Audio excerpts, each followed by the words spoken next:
Growing up in our small one-story house, I quickly learned that my sister, Emma, was different or special, as my parents liked to say. I was 7 when she was born, and from that moment on, everything in our home revolved around her fragile health.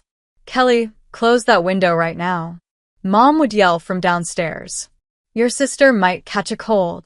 This was the daily routine in our house, a constant reminder that keeping Emma safe and healthy was the most important thing for everyone. I first realized how different our roles were when I was 13. Emma had just started elementary school, and one day, she came home with a runny nose. It wasn't serious, but you'd think it was something much worse based on my parents' reaction. "This is your fault, Kelly." Dad's words hit me like a knife. "You must have left the door open too long when you left for school this morning." I wanted to say that Emma probably caught it from one of her classmates, like any normal kid would. But I knew better than to argue. Instead, I just nodded and accepted my punishment, being grounded for the weekend. That same year, Mom started giving me more chores. While other kids played after school, I was learning how to dust furniture, vacuum carpets, and even do the laundry. "But Mom, why doesn't Emma have to help?" I asked one day, watching my sister relax on the couch, glued to the TV, while I folded a mountain of clothes. Mom's answer was quick and firm. "Your sister has a weak immune system, Kelly. The doctors say she shouldn't overwork herself. Besides, you're already so good at these things." And that's how life went. If something needed to be done, I did it. If something went wrong, it was my fault. When Emma got a bad grade in math in 3rd grade, Dad grounded me for a week because I should have helped her study better. When she broke Mom's favorite coffee mug, I got blamed for not watching her closely enough. No matter what happened, I was always the one who had to take the fall. I remember one time that really frustrated me. Emma was 11 and I was 17. She took my favorite sweater without asking and spilled juice all over it. When I told Mom, she just sighed and said, "Kelly, you should have kept it somewhere she couldn't reach. You know how careless she is." That was the moment I started dreaming about college, about getting away. I focused completely on my studies because I knew that education was my way out. Whenever I felt angry about how unfair things were at home, I used that energy to study harder. My teachers noticed my effort, and my grades were excellent. But at home, even my success was used to make Emma look better. "See how easy it is for Kelly?" Mom would tell Emma. "You just need to try harder, sweetie." But Emma never had to try harder. There was always an excuse for why she couldn't do things, and I was always expected to pick up the slack. The day I graduated high school, everything changed. I had already accepted that college wasn't in my future. We didn't have much money, and I assumed any savings would go toward Emma's education. I had been looking at job listings, planning to work at a local diner while taking a few communities college classes. That evening, after the graduation ceremonies, Mom and Dad called me into the living room. Emma was on the couch as usual, playing on her phone. "Kelly, sit down," Dad said, his voice more serious than usual. "We need to talk about your future." My stomach tightened. Here it comes, I thought. The lecture about responsibility, about helping the family, about putting my dreams on hold. Mom reached into her purse and pulled out an envelope. "We've been saving," she said, sliding it across the coffee table. "Since you were little." My hands shook as I opened it. Inside was a bank statement with my name on it, enough money to pay for 5 years at a state college. But I thought. I stammered, looking at them in shock. "We can see how hard you work," Mom said, glancing briefly at Emma, who was pretending not to listen. "And, Emma, well, college might not be in her future. We thought this money would be better spent on you." I was speechless. For the first time in my life, I was getting something that Emma wasn't. It felt strange, almost wrong after all these years. But then Dad's tone changed. "We need you to promise us something," he said, leaning forward, his elbows on his knees. "When you finish college and get a good job, you'll help the family. Don't forget about your sister." "Of course," I said quickly, still too shocked to process everything. "I promise," I said. Emma suddenly got up and stormed out of the room, slamming her door behind her. Mom sighed but didn't go after her, which was surprising. Usually, they would rush to comfort her no matter what. That fall, I packed my bags and left for state college, 3 states away. The distance felt like freedom. For the first time in my life, I could open windows without worrying about someone catching a cold. I could study without being interrupted to do chores or babysit Emma. 3 months before graduation, I got an offer I couldn't turn down, a job at Fidelity Investments, one of the top firms in the city. The salary was great and the opportunity was too good to pass up. When I told my parents, they actually took it well and didn't pressure me to come back home. I found a nice apartment near my office and settled into my new life. I called home every weekend, keeping in touch. Our conversations mostly revolved around Emma, how she was still trying to find herself after high school. She wasn't working, wasn't in college, just existing. But for the first time, I wasn't expected to fix it. For years into my job, Mom called with that voice, the one she used when she wanted something. I was reviewing reports when my phone lit up with her name. "Kelly, honey," she said sweetly. "You know Emma's been struggling to find a job." I closed my eyes, already knowing where this was going. "Your company is so successful," she continued. "Couldn't you put in a good word for your sister? Maybe help her get a job there? She's very smart, you know." My stomach tightened. How could I explain that Emma, who had never worked a day in her life and hadn't gone to college, wouldn't even pass the first round of applications at a firm like Fidelity Investments? "Well," I said carefully, "we do have some openings. Let me send over the applications so Emma can check the requirements." That evening, I forwarded the standard application to Emma's email. The job description was clear. Bachelor's degree required. Proficiency in SAP and Oracle systems. Fluent in one language, English. Minimum 6 years of relevant experience preferred. After that, Mom never brought up Emma getting a job at my company again. Life moved on. I worked hard, got promoted twice, and started saving up. I even began thinking about buying my own place. No more rent, just a home of my own. 3 years later, I decided to visit home for the first time in months. When I pulled up to the house, it looked smaller than I remembered. I noticed the paint peeling in some places. Emma was still living there, stretched out on the same couch, scrolling through her phone, just like when we were teenagers. Over dinner, I shared my plans. "I've been saving up," I said, pushing my peas around my plate. "I'm thinking about buying an apartment. The market is good right now, and with my credit score, I could get a decent mortgage rate." The table went silent. Mom and Dad exchanged glances, and Emma suddenly became very focused on her mashed potatoes. A week later, Mom called me. This time, her voice sounded different. Worried, almost desperate. "Kelly, honey, we need to talk," she said. "Your father isn't doing well. His back is acting up again, and he can't take those extra shifts at work anymore." I listened as she listed all their struggles. The leaking roof, the old plumbing, the walls that needed repainting. Every problem came with a price. "We're barely getting by," she said, her voice shaking. "And after all we did for you, the college money, giving you a chance at a better life, now it's time for you to help your family, Kelly." There it was, the reminder of my debt to them. The promise I had made all those years ago. With every word she spoke, my dream of buying my own apartment felt further and further away. After that call, I spent several nights lying awake, thinking. Guilt weighed on me. Here I was, planning to buy my own place while my parents couldn't even afford to fix their roof. Finally, I made a decision. One that would change everything. I called Mom back on a Friday morning. "I've been thinking about what you said," I began, trying to keep my voice steady. "I want to help. I'm going to give you access to my account. You can use up to $2,000 a month. That should cover repairs and help with bills." There was a long silence. For a moment, I thought we had lost connection. Then Mom finally spoke, her voice filled with emotion. "Kelly, that's so generous. It's such a big amount. We probably won't even need that much, just enough for basic repairs and some groceries." I helped her set up the access on her phone. "Just remember the limit," I reminded her. $2,000 a month. Of course, she assured me. "We'll be very careful with it." At first, everything went smoothly. I was busy with work and didn't check my account often. When I did take a quick look, everything seemed fine. The withdrawals were small, $750 here, $850 there, mostly from hardware stores, grocery shops, and utility payments.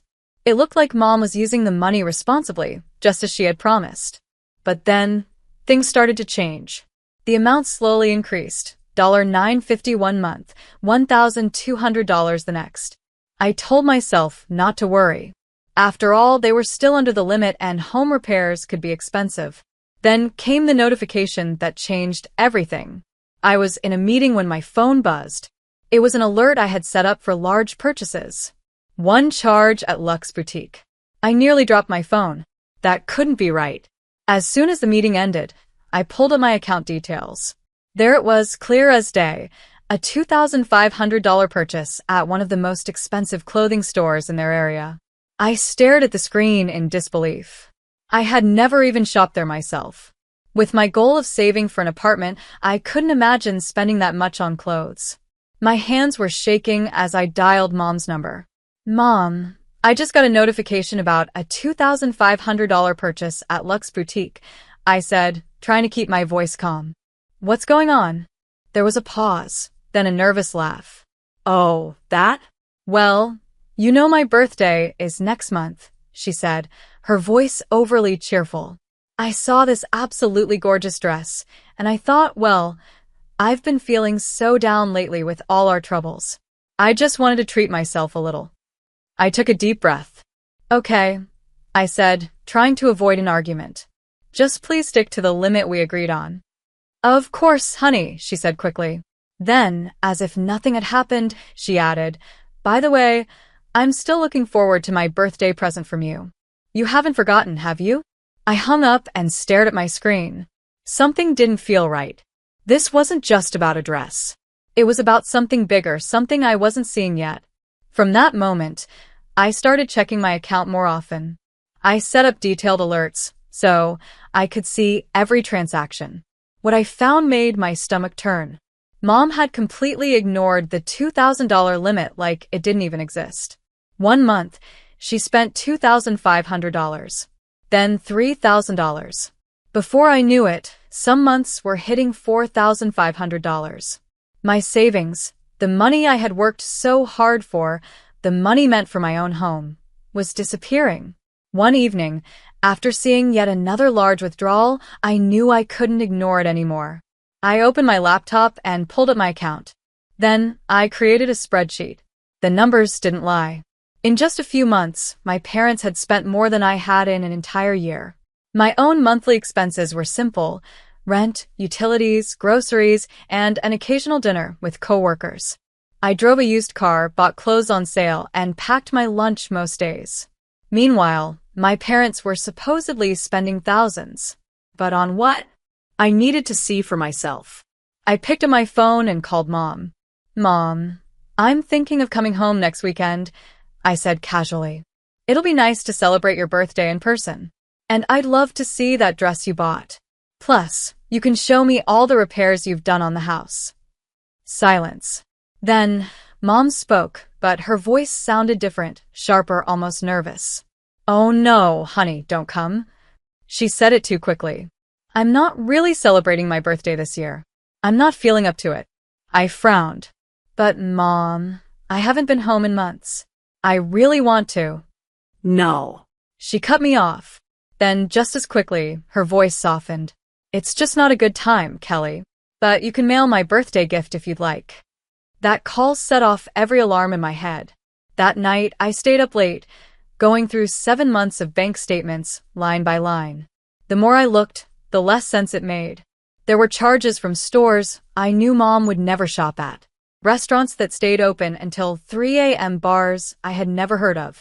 The so-called home repairs were there, but they were tiny in comparison. $200 at Home Depot, $250 at a plumbing supply store. Meanwhile, thousands had been spent at expensive boutiques, jewelry stores, and electronic shops. Someone had even bought a $1,300 smartphone last month. That made no sense. Mom still used the same old flip phone, always saying she didn't need anything fancy. Then, the pattern became clear, like a blurry picture coming into focus. Teenage bars, nightclubs, designer clothing stores, makeup shops. nail salons. These weren't the expenses of struggling parents barely making ends meet. These were the expenses of someone else. Someone young. Someone who liked to party. Someone with expensive taste. Someone without a job. Emma. The realization hit me like a punch to the gut. All those times Mom had talked about the leaking roof and the broken plumbing. All those guilt trips about helping the family. It had all been a cover. My parents weren't using my money to fix their home. They were using it to fund Emma's extravagant lifestyle. I felt sick.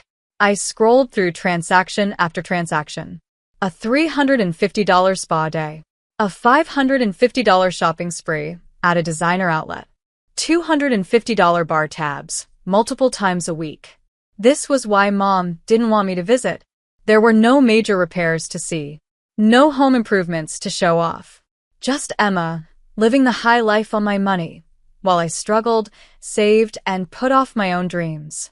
The next morning, I paced around my apartment, rehearsing what I would say. My phone felt heavy in my hand. Finally, around noon, I made the call. "Mom," I said as soon as she answered, my voice steadier than I felt. "We need to talk about where my money is really going." Silence. Then, finally, "What do you mean, honey?" I took a deep breath. "I think you know exactly what I mean. The bars. The designer clothes. The new smartphone. Those aren't your expenses, are they? They're Emma's." I heard her inhale sharply. Then, she let out a long sigh. When she spoke again, her voice was different. No more sweet talk, no more pretending. "Well, what did you expect?" she said defensively. "We're family. Emma needs nice things too. It's not her fault she hasn't found her path yet." "Mom, you lied to me," I said, my hands gripping the phone. "You told me the money was for house repairs." "We did use some of it for repairs," she shot back. "But Kelly, you have so much, and Emma has so little. Besides, you owe us. Or have you forgotten who paid for your fancy college education?" I almost laughed. I had been expecting this, the ultimate guilt trip. But this time I was ready. "Actually, Mom, I ran the numbers last night. Every single expense for the past 3 years. I pulled up my spreadsheet. In the past 30 months, you've spent $75,000 of my money. That's more than what you and Dad paid for my college tuition, plus interest. So no, I don't owe you anything anymore." Silence. Then, without another word, Mom hung up. I sat there, my heart pounding. Almost on autopilot, I opened YouTube and typed Emma's name into the search bar. I hadn't checked her profile in months. I'd been too busy working, too focused on my own life. Now, as I scrolled, my anger grew with every swipe. There she was, posing in the $2,500 dress from Luxe Boutique, the one Mom had claimed was for her birthday. There she was at a resort last month, lounging by a pool with a cocktail in hand. Parties. Clubs. Restaurants. One after another, I recognized places from my own bank statements. She was even wearing the expensive jewelry I unknowingly paid for. I needed more information. So, I called Aunt Laura, the one person in the family who always told the truth. The only one who never bought into the Emma can do no wrong story. "Aunt Laura?" I said, my voice shaking. "I need to know the truth." "I need to ask you something," I said. "Have you been to my parents' house lately? Have they done any repairs?" Aunt Laura let out a bitter laugh. "Repairs? The only thing that's changed is that the house is falling apart. Your father won't even fix the broken step on the front porch." My heart sank. "Why do you ask?" she added. I took a deep breath and told her everything.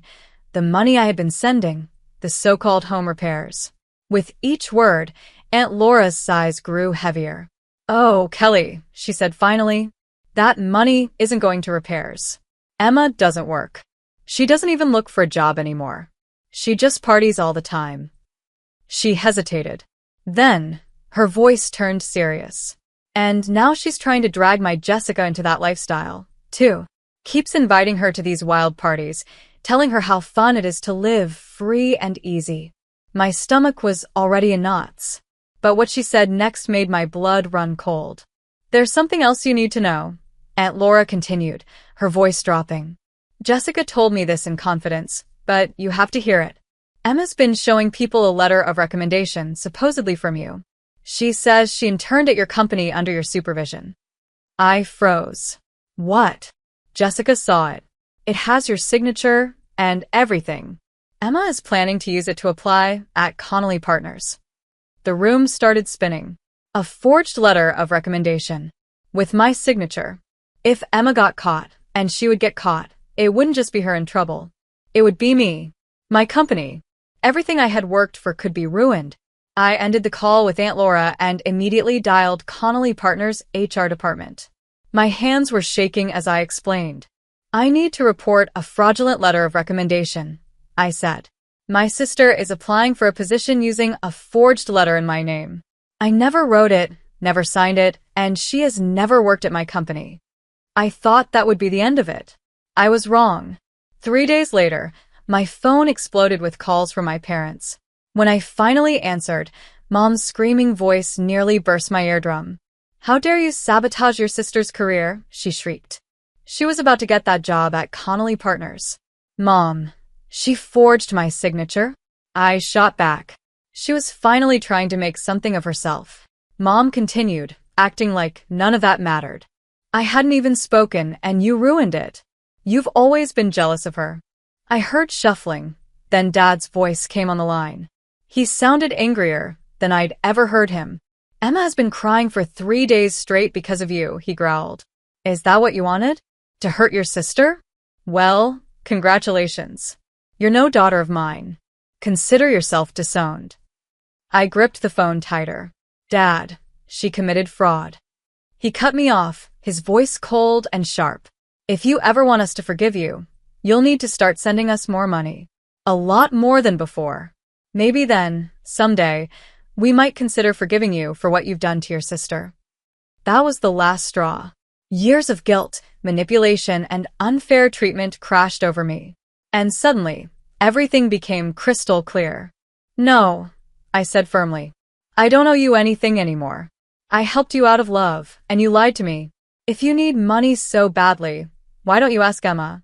She's the one you've been spending it all on anyway. Before they could respond, I hung up. My hands were shaking as I opened my banking app. Without hesitation, I revoked my mother's access to my account, permanently. As I pressed the confirmation button, I felt a weight lift from my shoulders. And at the same time, a new one settle in my stomach. I knew what was coming. The calls started the next morning. How could you do this to us? Mom's voice screeched through my voicemail. After everything we've done for you, you selfish. I deleted the message. Emma's voice came next. You think you're so much better than everyone else with your fancy job and your perfect life. I didn't listen to the rest. I deleted that one too. But the messages kept coming, day after day. Texts, voicemails, emails, all filled with insults, guilt trips, and demands to give them back access to my money. Each one angrier and more desperate than the last. I blocked their numbers. Then they started calling from different phones. I blocked those too. A week into the madness, Aunt Laura called. Kelly, honey, she said gently. I just wanted to warn you. Your parents are calling everyone in the family, telling them what a terrible daughter you are. How you abandoned them in their time of need. She sighed. I know the truth, and so does Jessica. We've tried telling them they're wrong, but they won't listen. I just wanted you to know what they're doing. That was 4 months ago. Now, my life has settled into a new normal. My savings account is growing again. It's amazing how fast money adds up when no one is draining it from you. I've started seriously looking at apartments, going to viewings on weekends. Last week, I even met with a mortgage advisor. The calls have mostly stopped. Though I still get the occasional message from a new number, I don't bother reading them anymore. I just delete them. Sometimes I wonder about my parents. Is Dad's back really getting worse? Is Mom still covering for Emma's reckless spending? Did Emma ever try forging someone else's signature? Or is she still living the high life off someone else's money? But mostly, I focus on my own life. I work. I save. I spend time with friends who value me for who I am, not for what I can give them. I'm learning to let go of guilt and to put myself first. Will I ever speak to my family again? I honestly don't know. Maybe someday things will change. Maybe one day they'll understand what they did wrong. Or maybe I'll find it in my heart to forgive them, even if they never apologize. But for now, I'm focused on building the life I want, one that isn't weighed down by guilt, obligation, or other people's expectations.